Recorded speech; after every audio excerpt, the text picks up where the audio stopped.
दोस्तों नमस्कार। यूपी की राजनीति में इस समय जो चल रहा है वो साधारण तो नहीं है। सवाल सिर्फ यूजीसी विवाद का नहीं है, सवाल है 2027 और 2029 की पूरी सियासत का। आज 3 बड़े घटनाक्रम समझते हैं। इसी साल जनवरी में यूजीसी विवाद उठा, माहौल गर्म हुआ। 24 जनवरी को गृह मंत्री अमित शाह लखनऊ पहुंचते हैं। उनकी सीएम योगी आदित्यनाथ से अलग से मुलाकात होती है। आधिकारिक तौर पर इसे सिर्फ सामान्य बैठक बताया जाता है, लेकिन राजनीतिक हलकों में चर्चा इससे कहीं आगे की होती है।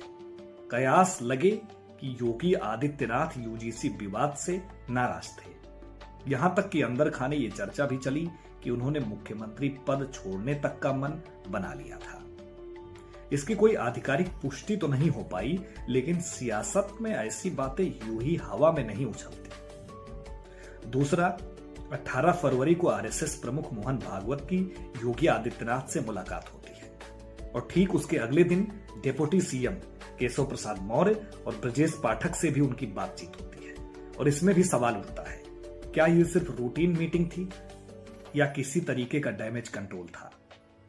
और फिर तीसरा, समाजवादी पार्टी के राष्ट्रीय अध्यक्ष अखिलेश यादव ने हाल ही में एक तंज कसा, 100 विधायक लाओ और मुख्यमंत्री बन जाओ। क्या यह बयान बीजेपी के अंदरूनी हालात की तरफ इशारा था? और अब सबसे बड़ा सवाल, क्या बीजेपी को यूपी में अपनी जमीन खिसकती हुई दिख रही है? क्योंकि यूपी में छोटा विवाद भी बड़ा नुकसान कर सकता है और पिछला लोकसभा चुनाव इसका संकेत भी दे चुका है।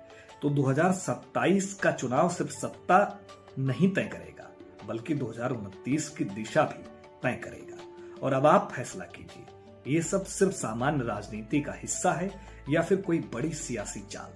कमेंट में हमें जरूर बताइए।